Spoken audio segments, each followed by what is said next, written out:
The second statement, Mr. Speaker, I would wish to make, with your indulgence, is with respect to the 6th anniversary of the historic election of the Team Unity government on February 16, 2015.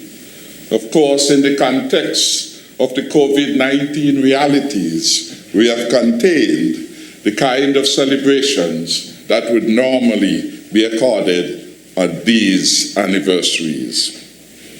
I know too that on this day, February 18, 2015, I was sworn in as the third Prime Minister of St. Kitts and Nevis, and the Honorable Attorney General Vincent Byron Jr. was sworn in on that day, or on this day, as our Attorney General. Mr. Speaker, 6 years ago, the people of St. Kitts and Nevis made a momentous decision to put their faith in a coalition government. Their vote led to the Team Unity administration, and this set our federation heading in the right direction to a stronger and safer future.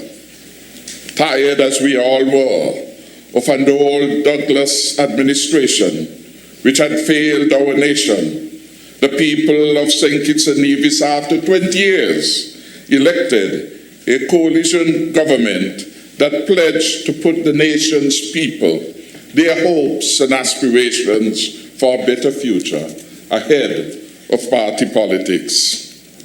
Since then, the People's Labour Party, the People's Action Movement, and the Concerned Citizens Movement have been working together in unity for a better future for all our citizens and residents.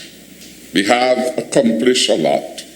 Our country is more united than ever, and the relationship between Nevis and St. Kitts has never been better at the people-to-people and government-to-government levels. But there is still so much more to do.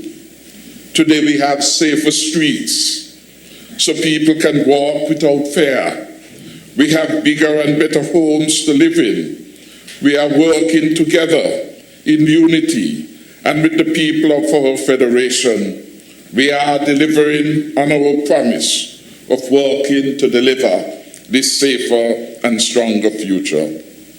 Mr. Speaker, over the last 6 successful years, our country has come far. No longer are we burdened, for example, with a crippling IMF debt that the election losers put around the neck of the country like an albatross. We paid off the $117 million debt to the IMF in our first term.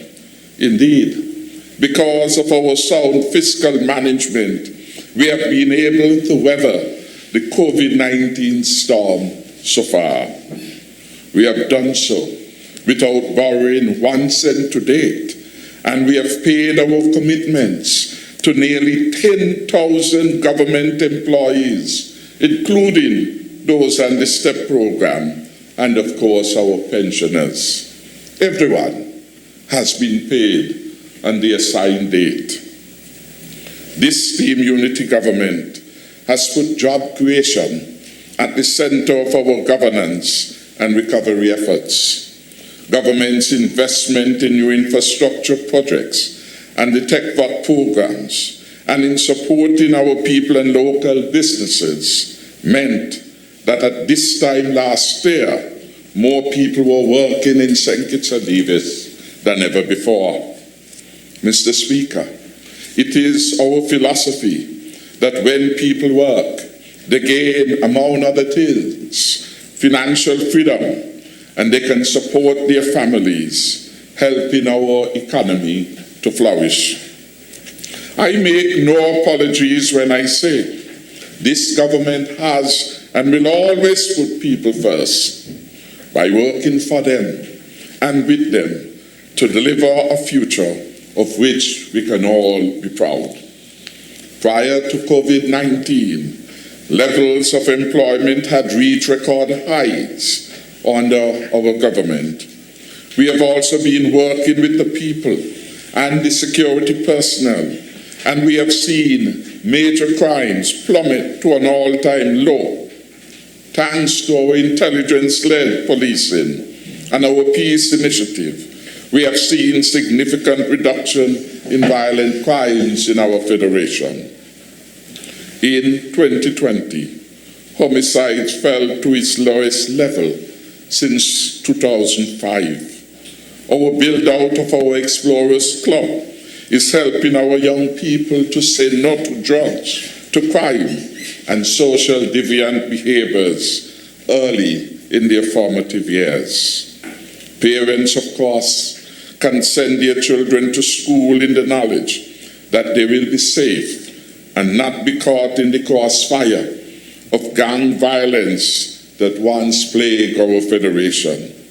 Women who have seen record levels of employment under my administration can now walk to work without fear.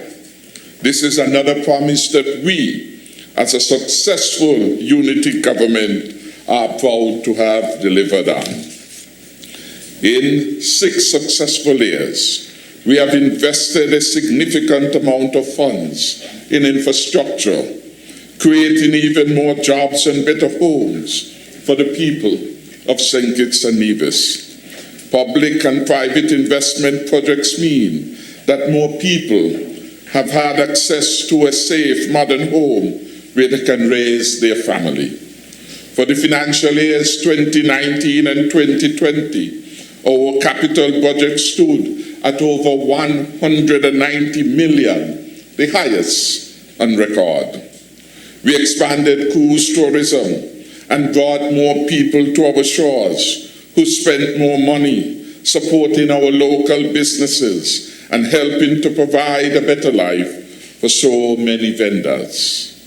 For 2 cruise seasons in a row, we recorded over 1 million cruise passengers and became designated as a marquee port. We have invested approximately $71 million through the upgrade of the Island Main Road.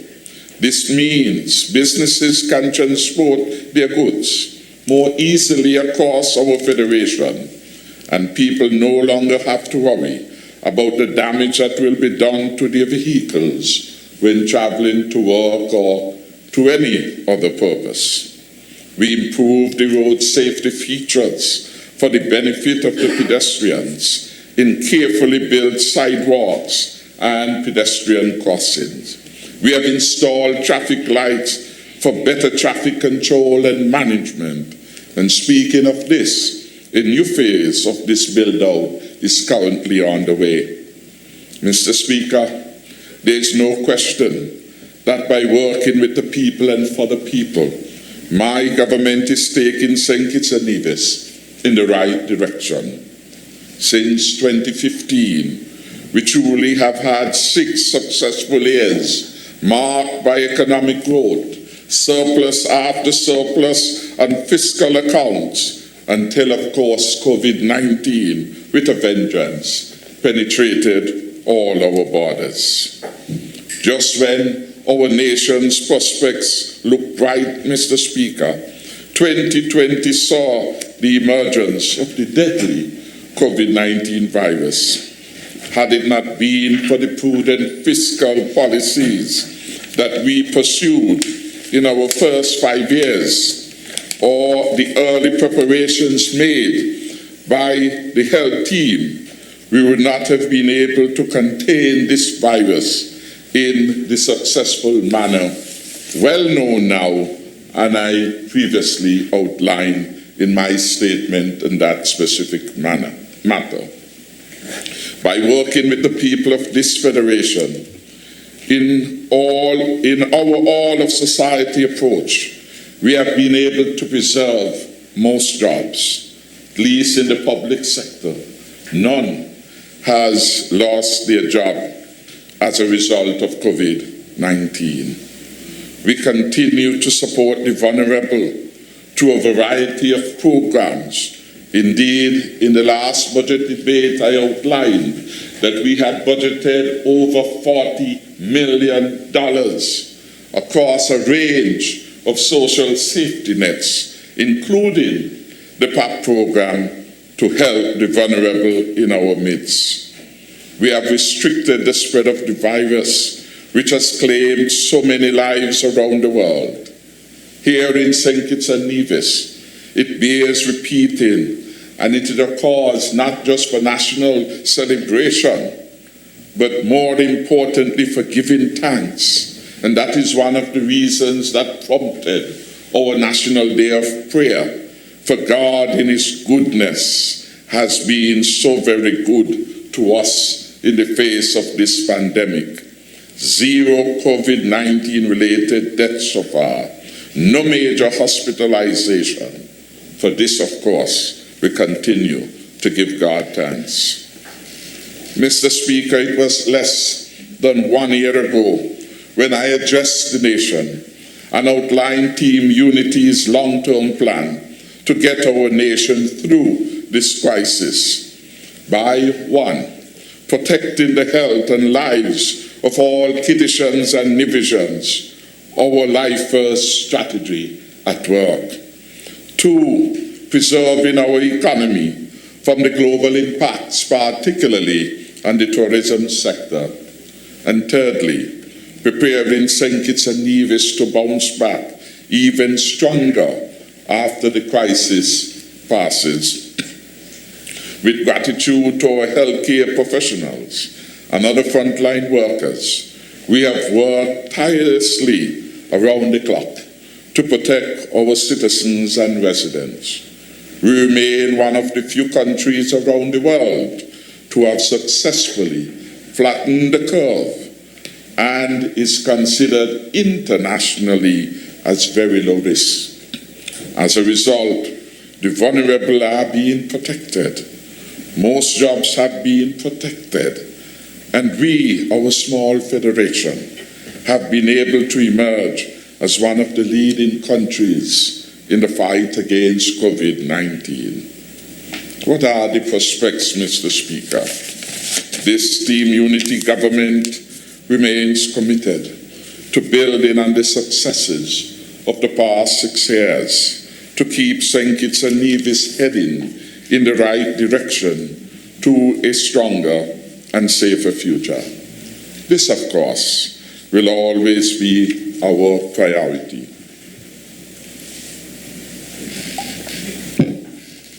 Our job creation program is continuing and is more important than ever as we seek to lift our people out of poverty and rebuild our economy stronger and safer than before.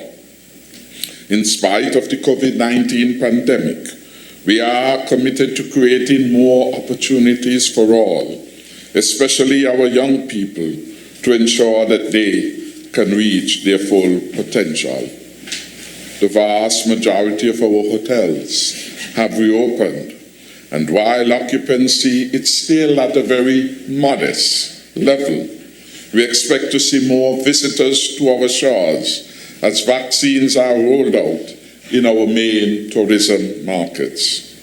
The Cabinet last Monday gave support to 2 tourism-related projects, one in Frigate Bay and the other in Birdrock.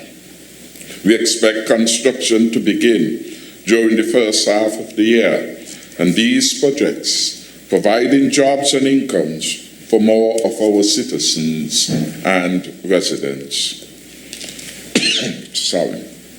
We have seen great resilience in our manufacturing sector, Mr. Speaker. So entities like Draro, API Harrow Limited, Cajola Cristada, Carib Brewery, Electrofab, Bosch Company, the Marara Distillers, and Sun Island are open. Jobs are being protected. The Carib Brewery is operating 3 shifts, 24/7, bottling operations, because there's a spike in demand regionally for Carib products. They are proposing, I'm advised that next week they shall start physical expansion and renovation of their labs and plant at the Carib Brewery here in Bastia. Our construction sector remains vital in helping our economy rebound from the COVID-19 ravages. The build-out of the new Bastia High School, our police academy, and work on the new prison at Estrade Estate will bring further boosts to construction activity here. Construction remains a key driver of economic growth in the Caribbean region. TDC Dual's housing project is now well underway. I gather 3 or 4 contractors and their work team have already started. And this highlights Team Unity's commitment to providing better housing for every member of our society. We expect 2 more private sector housing projects to commence in the first half of the year. One is slated by one developer in the Cayenne area, and the other by another developer, smaller project in Molyneux. During the first quarter of 2021, we expect the return to St. Kitts of just over 650 Ross University students. To date, about 480 of them have returned, including a batch of about 84 who would have come in yesterday. We expect a further 168 students in March this year. This means, of course, job security for those who are engaged with that education facility. More money for the landlords for whom rental was an important source of income.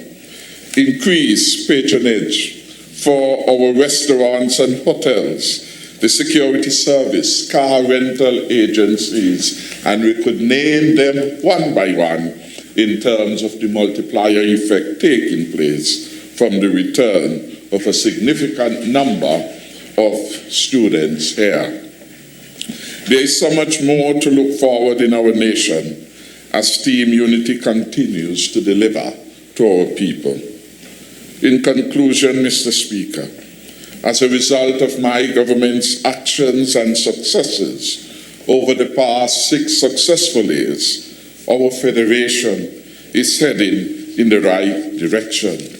Yes, these are turbulent times, but the ship of state is sailing very well. We have rid ourselves of the crippling IMF debt left by the Douglas administration, and we are weathering the COVID-19 storm. The rule of law and democracy have been restored, and internationally, these international institutions that review our indicators and rule of law and democracy have rated us very high. The World Justice Project Rule of Law, for example, over the recent years has listed St. Kitts and Nevis as #1 performer and the Rule of Law Index. These are significant accolades and accomplishments which go to the people of St. Kitts and Nevis for having made the right decision in choosing the Team Unity administration to handle the affairs of our society. Civil society, Mr. Speaker, is fully engaged constructively in my government's all-of-society approach to development. Part of the reason that we have achieved such remarkable success when compared to others is that we put to work this all-of-society approach involving every willing stakeholder to engage with the government in a constructive manner to contain the virus that was bedeviling people and societies everywhere. the church had an active role to play and were very supportive in the main of the government's efforts, because the church understands the critical value that must be placed on human life. The Chamber of Industry and Commerce was very much involved. The citizens were very much involved, and several of them you will hear on the briefing would have gone to the NEMA building to indicate what they were doing, what support they were making. The Keynes family is just one. Reggie Francis is just another. But we could go on and on demonstrating the effectiveness of the all of society approach in St. Kitts and Nevis. I want to thank, of course, the Honorable Attorney General for leading the Mitigation Council in terms of our response to this deadly pandemic that started essentially as a health challenge and has morphed internationally into a security and economic crisis for the world. When you hear the conversations about where it started and how it started and the motives, you understand the potential for security challenges to develop. When we see that the largest economy in the world has taken a beating, when we hear that the United Kingdom is in lockdown, when we hear that Italy is in lockdown, when you hear that Germany is in lockdown, we understand that COVID-19 is not a respecter of countries, and in this regard, size and power has no meaning. That is why what we have been able to do here in the small country of St. Kitts and Nevis, larger countries have not yet learned.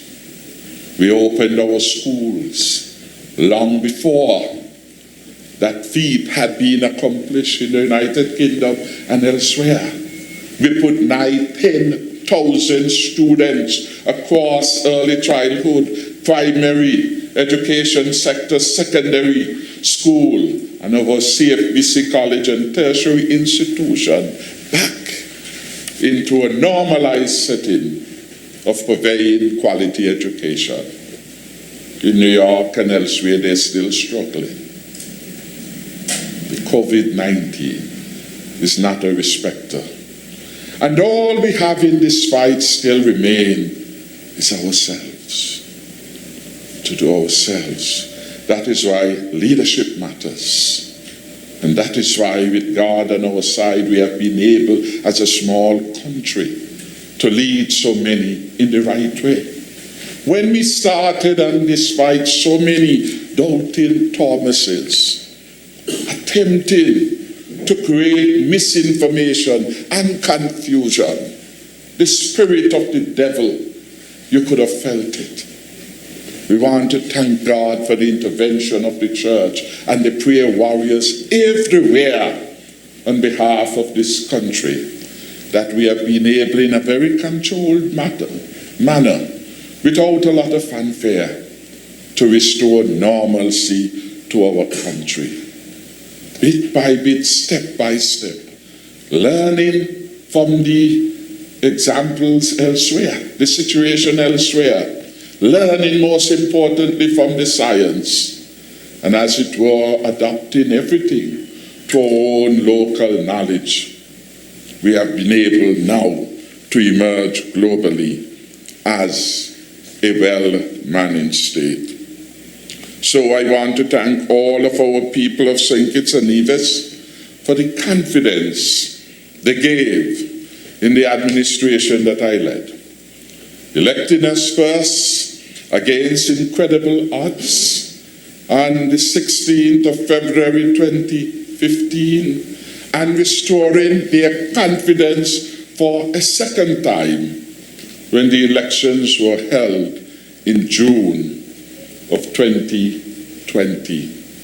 Indeed, it was a new experience. We had no template to guide us. So I really want to say, a hearty thank you to all of the advisors, some known and some unknown, who gave me support, gave me advice, assisted the cabinet in formulating the strategy to take us safely through. We have honored Dr. Hazel Laws, Dr. Cameron Wilkinson, Mr. Samuel Abdias, and in honoring them, the honor is conferred to all members of their team and in the sector in which they work. So it is not just them, but we are saying that we have been able to rely on the expertise and the knowledge of our health practitioners right here to guide our health response. I am honored to have the Permanent Secretary of Health, Dr. Dolores Stapleton Harris, who is here and who has led the ministry at the administrative level at a most critical juncture in the life of our federation when we engage in an existential challenge to our safety and security and to life itself. I want to thank former Minister of Health, Senator Wendy Phipps, who was the first of the ministers who have had to deal with this particular crisis, global pandemic. And I want to thank her successor as minister in that ministry, the Honorable Akila Byron Nisbet, who have very quickly got herself up to speed, thanks to the support for all, so that we can continue to move the country in the right direction. Yes, there is still a lot more work to be done. In almost every area, there is work to do. The priority now is to keep our people safe. The next and important challenge we must carry together is to get our country back to work again, where every able-bodied man and woman, boy and girl of working age can make a contribution to themselves and their families first, and to our wider nation. So on this, the week of great celebration of our 6th anniversary, I thank God for the opportunity He has given me and given this government to serve the people. I want the people to know that I, in my role of Prime Minister, will never take for granted the sacred trust and opportunity given to me by all of the people to take our country forward. And though this has been an extremely challenging period in our lives, in the lives of the global community, the worst crisis ever seen in the last 100 years, and not template, I remain confident that with God on our side, with God on my side and on the side of the government, the people of St. Kitts and Nevis can in fact, in due course, enjoy the stronger and safer future which we promise. May it please you, Mr. Speaker, I thank you.